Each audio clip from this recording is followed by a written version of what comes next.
app dropping and reply attack, there is a special protocol that expose your credential while transit on your network.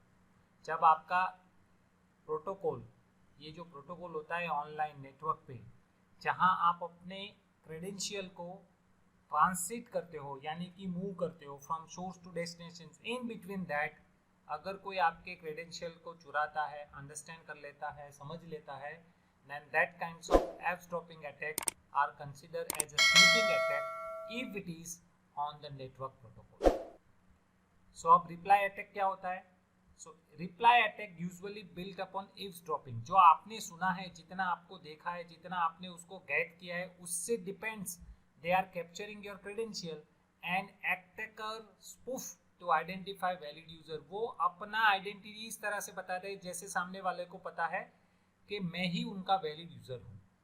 And most popular web authentication protocol expose credential on the wire. On the wire that means जहाँ पे connections on होता है, network में on होता है, वहाँ से ही ये नेटवर्क को चुरा लेते हैं, यहाँ से ही क्रेडेंशियल को चुराते हैं. So common attack against the popular web authentication protocols can be a two types. Basic authentication technique use करते हैं, कभी कभी वो डाइजेस्ट ऑथेंटिकेशन टेक्निक यूज करते हैं. So let me explain basic authentication technique. मैंने आपको ये पूरा समझाया है कि वो शुरुआत में क्लाइंट उसको रिक्वेस्ट सबमिट करता है और वो प्रोटेक्टेड रिसोर्सेज को एक्सेस करना चाहता है, तो सर्वर विल रिप्लाई, सर्वर उसको रिप्लाई देता है और उनको डिनाइड मैसेज वाला मैसेज उनको भेज देता है. अब डिनाइड मैसेज आता है तो साथ में उसका हेडर भी आता है, क्योंकि response header always attach with your reply. So उस हेडर के साथ साथ आपका बेसिक ऑथेंटिकेशन क्रेडेंशियल उसके साथ होता है. सो आपको करना क्या है? So you are just providing your automatically prompting with user name and password. आप उसको यूजर नेम और पासवर्ड प्रोवाइड करते हो. वो सेपरेट विंडो में ऑपरेटिंग सिस्टम के अलावा वो ओपन होता है, जो ब्राउजर में इनिशिएट होता है, लेकिन HTML फॉर्म होता नहीं है. Now the browser reissue the request. दोबारा ब्राउजर आपकी रिक्वेस्ट को रीइश्यू करता है और दोबारा वो ऑथेंटिकेशन क्रेडेंशियल को वापस भेजता है. अब यहाँ पे क्या होता है कि बेसिक ऑथेंटिकेशन एक्सचेंज हो जाते हैं और वो HTTP प्रोटोकॉल के साथ वापस जाते हैं. So initial request for resource secure using basic authentication ये इस तरह से होता है और आपका ये विंडो बीच में आपके लिए काम कर सकता है. ये बेसिक ऑथेंटिकेशन का प्रॉम्प्ट है जो आपको यूजर नेम और पासवर्ड देना है.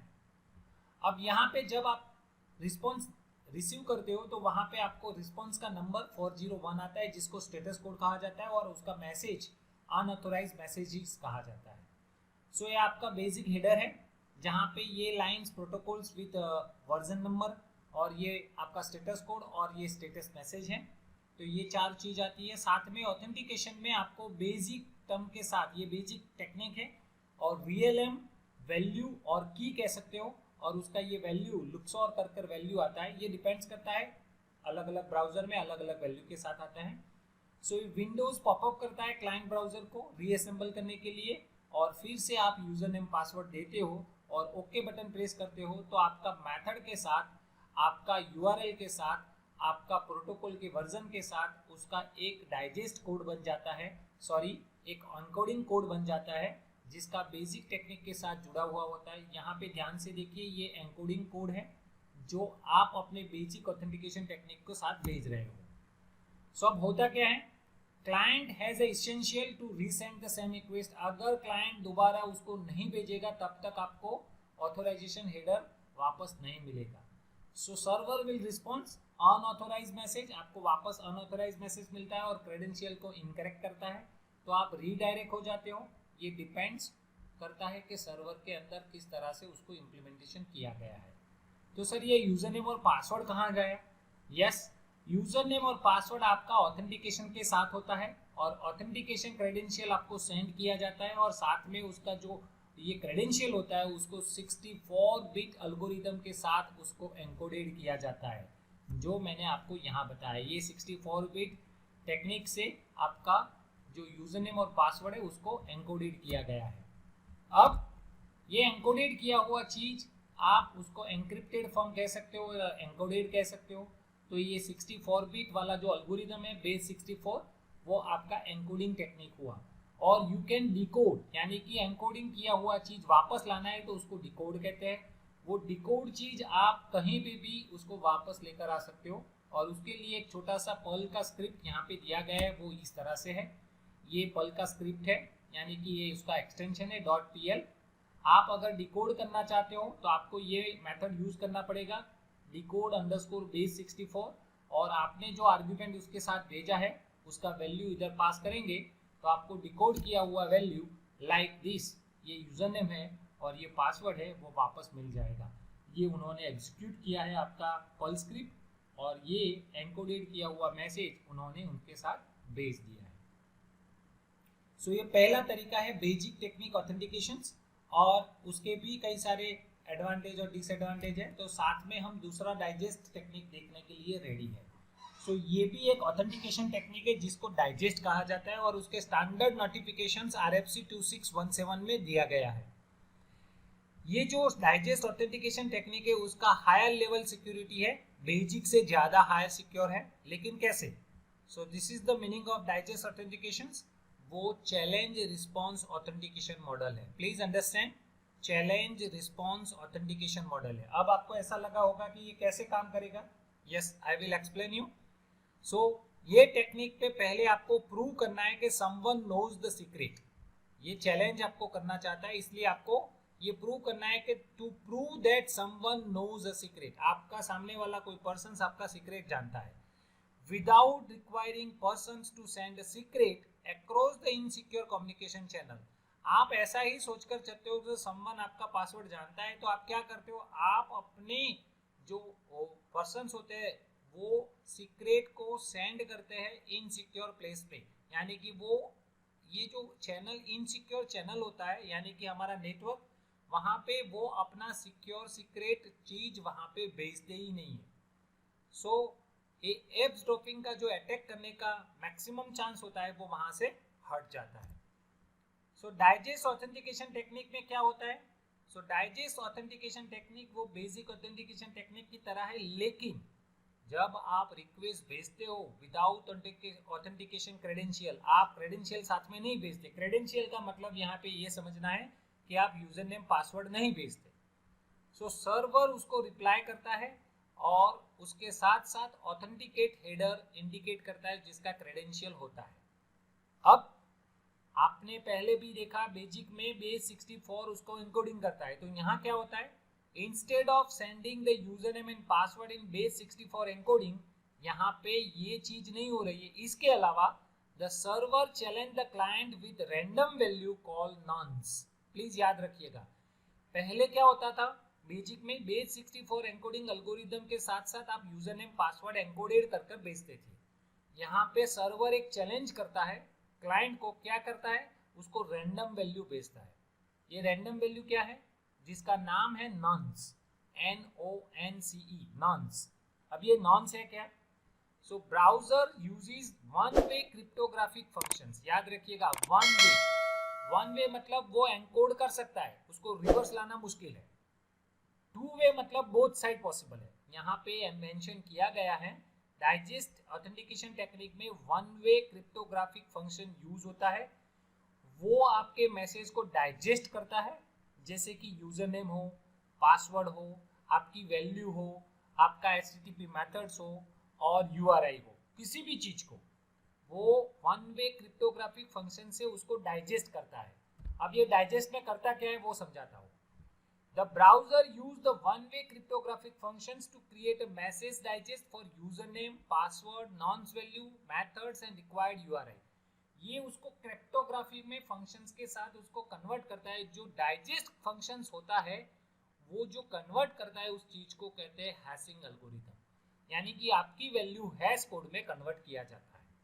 पहले आपको बेस 64 में एन्कोडिंग किया जाता था, जबकि यहाँ उसको हैशिंग एल्गोरिथम के साथ उसको हेक्स कोड में कन्वर्ट किया जाता है। सो आपका जो क्रिप्टोग्राफिक फंक्शंस है वो इजीली कंप्यूट वन डायरेक्शन में इजीली कंप्यूट हो जाता है, लेकिन रिवर्स बहुत इजी नहीं है। सो इनफिजिबल टू रिवर्स, उसको वापस लाना बहुत मुश्किल है। सो यहाँ पे आपका सिक्योरिटी बढ़ जाता है। जबकि मैंने आपको बताया कि बेसिक टेक्निक में आप बेस 64 एन्कोडिंग टेक्निक यूज करते थे, जबकि आप यहाँ पे हैशिंग टेक्निक यूज करते हो। तो दोनों का डिफरेंस है, बेसिक में बेस 64, डाइजेस्ट में आपका बेस 64 की जगह हैशिंग मेथड यूज होता है। अब आगे क्या होता है, आप जितने सारे एल्गोरिदम यूज करते हो हैशिंग एल्गोरिदम, उसको स्पेसिफाइड किया होता है सर्वर चैलेंज के अंदर। जैसे कि ये जो स्टैंडर्ड है RFC 2617, ये स्टैंडर्ड कमिटी है, उसका रूल्स रेगुलेशन बनाया गया है। उसके अंदर आप सबसे ज्यादा यूज होने वाला हैश फंक्शन जो यूज करते हैं उसको MD5 कहते हैं। Yes, we already use MD5 algorithm in our first practical, so kindly understand what is MD5। ये एल्गोरिदम हम वहां से यूज करते हुए आए हैं। So what is nonce and why nonce and how users knows about password directly. So ये हम अभी समझने की कोशिश करते हैं। तो पहले समझिए नॉन्स क्या है। तो मैंने पहले भी बताया, नॉन्स एक रैंडम वैल्यू है।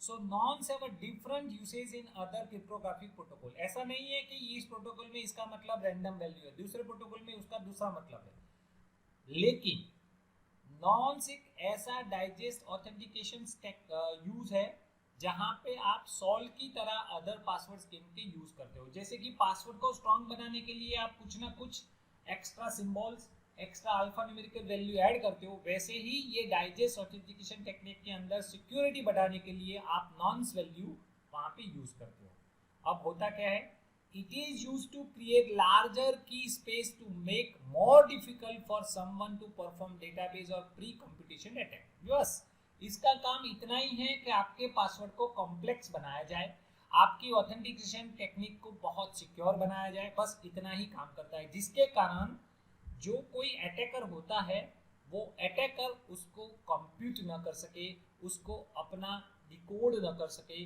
उसको अपना वापस रिवर्स टेक्निक से उसको वापस ना लग सके, इसलिए उसको यूज किया जाता है। इसलिए नॉन्स वैल्यू सबसे ज्यादा यूज होती है। अब होता क्या है आगे, जब जितने सारे लार्ज डेटाबेस आप यूज करते हो, लार्ज डेटाबेस यानी कि बहुत बड़ा, that can store MD5 hash of all the word. जितने सारे वर्ड्स आपने डिक्शनरी में रखे हैं उन सभी को MD5 एल्गोरिदम को अप्लाई किया जाता है, और अप्लाई करने के बाद उसको कोडिंग में कन्वर्ट किया जाता है, और इसके बाद उसके सभी सारे परम्यूटेशंस ऑफ कैरेक्टर को यूज किया जाता है less than 10 alpha numerical character. वो लेस देन 10 वाले जो अल्फा न्यूमेरिकल कैरेक्टर होता है उसके साथ उसको परम्यूटेशंस किया जाता है। परम्यूटेशंस यानी कि आप जैसे ही कोई एक की यूज करते हो, जैसे कि कॉइन में आपने उछाला और आपने उसको नीचे गिरने दिया, तो आप उसको सोचने लगते हो कि वो आपका बैक साइड यहाँ पे डिस्प्ले होगा या फ्रंट साइड उसका डिस्प्ले होगा। तो वो जो आप परम्यूटेशंस करते हो, कॉम्बिनेशन करते हो, वो चीज यहाँ पे आपके नंबर ऑफ कैरेक्टर के साथ भी किया जाता है। अब अटैकर करेगा क्या, the attacker would just have to compute MD5 hash once and subsequently make a query for the database। लेकिन it is not possible to easy to associate with the MD5 hash functions। इतना सारा time लेगा कि MD5 algorithm इतना strong है कि वो reverse लाने के लिए अटैकर जितना भी ट्राई करेगा वो सभी सारा डेटाबेस के अंदर रखा होगा, और ये बहुत सारा लार्ज डेटाबेस है। So it is not possible to easy to get back the original value using your nonce value और attacker. So nonce effectively increase the key space. Key space मतलब वो बहुत बड़ा सिक्योरिटी आपको दे रहा है, और it is database attacker less effective against many user, और आप अटैक से बच जाते हो। तो इसके कारण हम डाइजेस्ट ऑथेंटिकेशन टेक्निक यूज करते थे। पहले हम यूज करते थे बेसिक टेक्निक ऑथेंटिकेशन, अभी हमारा बेसिक की जगह डाइजेस्ट ऑथेंटिकेशन टेक्निक यूज है। डाइजेस्ट में MD5 एल्गोरिदम यूज है, जबकि बेसिक के अंदर बेस 64 एल्गोरिदम यूज है। अब इससे आगे क्या होता है वो भी देखिए। डाइजेस्ट ऑथेंटिकेशन टेक्निक को इम्प्रूव किया गया है क्योंकि वो बेसिक ऑथेंटिकेशन से ज़्यादा बहुत बहुत बहुत सिक्योर है। लेकिन जब आप किसी भी चीज को क्लियर टेक्स्ट ऑथेंटिकेशन भेजते हो तो वो इतना इजी नहीं है कि आप उसको सिक्योर कर सको। So please understand, digest authentication technique को भी कभी कभी एप्स ड्रॉपिंग अटैक का ज़्यादा हो सकता है और वो ज़्यादा उसको सिक्योर करने की कोशिश करता है। बेसिक ऑथेंटिकेशन में एप्स ड्रॉपिंग का रेशियो ज़्यादा है, जबकि डाइजेस्ट ऑथेंटिकेशन टेक्निक के अंदर आपका एव्स ड्रॉपिंग का रेशियो कम है। So digest authentication technique still vulnerable, ऐसा नहीं कह रहा हूँ कि वहां पे अटैक का पॉसिबल नहीं है, लेकिन वहां पे वनरेबिलिटी है। कैसे, देखिए जरा। The message digest in the response, जब आप किसी मैसेज को डाइजेस्ट करते हो, डाइजेस्ट यानी कि आपने MD5 एल्गोरिथम उस पर अप्लाई कर दिया, तो वो जो रिस्पॉन्स क्रिएट करता है उसको ग्रांट होती है किसी भी रिक्वेस्टेड रिसोर्सेज को एक्सेस करने के लिए। अब यही एनकोडेड किया हुआ रिस्पॉन्स वो यूज करते हैं, और उसके एब्सेंस में आप उसका यूजर्स का एक्चुअल पासवर्ड भी यूज कर सकते हो। सो ये वहाँ पे आपको जो ऑथेंटिकेशन का सिक्योरिटी होता है वो अनसिक्योर बन जाता है।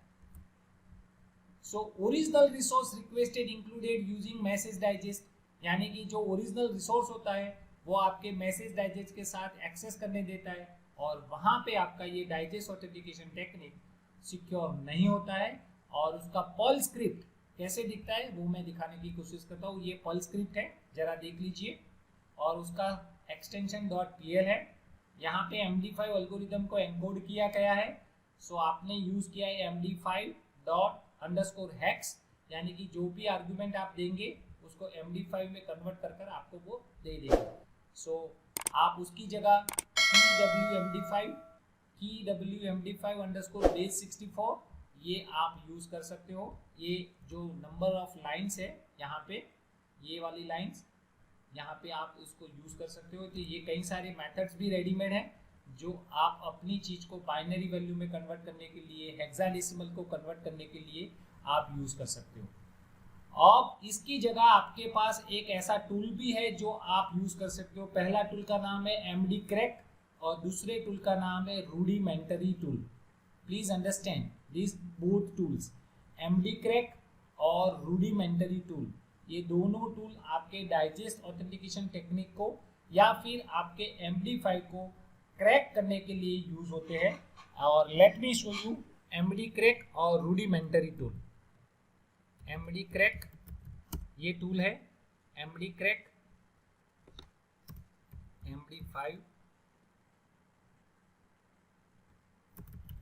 टूल जो मैं आपको दिखाने जा रहा हूँ, ये देख लीजिए। और दूसरा है रूडिमेंटरी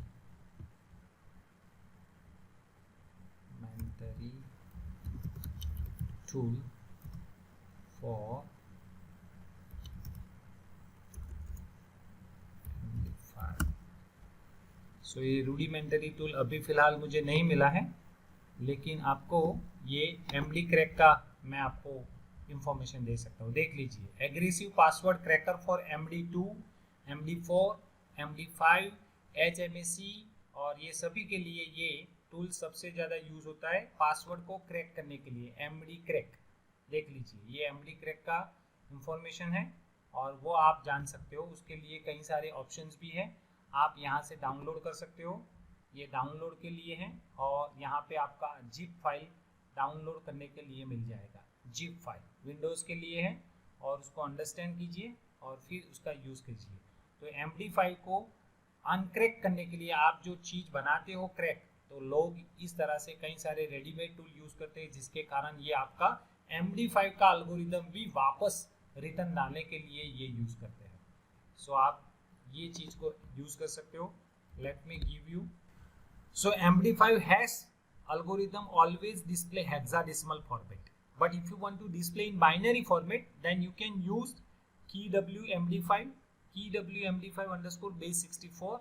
वो 4 नंबर की जो लाइन है इस कोड में, देखिए ये जो 4 नंबर की लाइन है वहां पे आप उसको बदल सकते हो।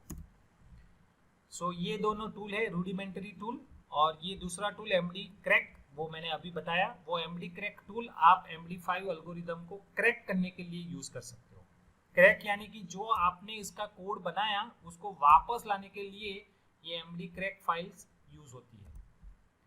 सो आपको करना क्या है, यहाँ पे एफ ड्रॉपिंग में काउंटर मेजर में क्या रखोगे।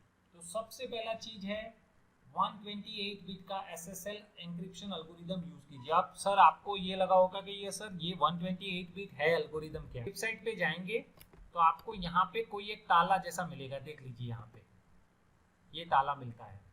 वहां पे आप जाएंगे तो सर्टिफिकेट मिलेगा, और ये सर्टिफिकेट को क्लिक करेंगे तो कई सारी इंफॉर्मेशन वहाँ से मिलती है। यहाँ पे देखिए, यहाँ पे डिटेल में जाएंगे तो आपको वहाँ से कई सारी इंफॉर्मेशन यहाँ पे मिल जाएगी। देख लीजिए यहाँ पे कौन सा हैश एल्गोरिदम यूज़ किया है वो देख लीजिए 256। अभी मैं बात कर रहा हूँ 128, जबकि ये 256 की बात कर रहा है, यानी कि हमारे से भी आगे है। सो ये चीज़ आपको वहाँ से मिल जाएगी, ये इंफॉर्मेशंस गैदर करेंगी। यहाँ से आप उसको अंडरस्टैंड कर सकते हो, यहाँ से आप उसको समझ सकते हो उन्होंने कितना डाइजेस्ट एल्गोरिदम्स और उनका सिक्योरिटी कितना सबसे ज़्यादा यूज़ किया हुआ है। देख लीजिए SHA 256 एल्गोरिदम यूज़ किया हुआ है और उसका पाथ कहाँ है वो भी आप यहाँ देख सकते हो। सो इससे आपको डिटेल कई सारी मिल जाती है, उसको कौन सा एल्गोरिदम यूज़ किया है वो भी दिखाता है। देख लीजिए उनका एल्गोरिदम का नाम है SHA 256 RSA एल्गोरिदम। अब यहाँ पे बात हुई रही थी बेस 64, दूसरा था MD5, अब ये तीसरा आ गया SHA 256 RSA एल्गोरिदम। सो ये सारे एल्गोरिदम आपका एन्कोडिंग कोड करने के लिए यूज होते हैं और जिसके कारण आप आपका सिस्टम को अच्छी तरह से सिक्योर कर सकते हो।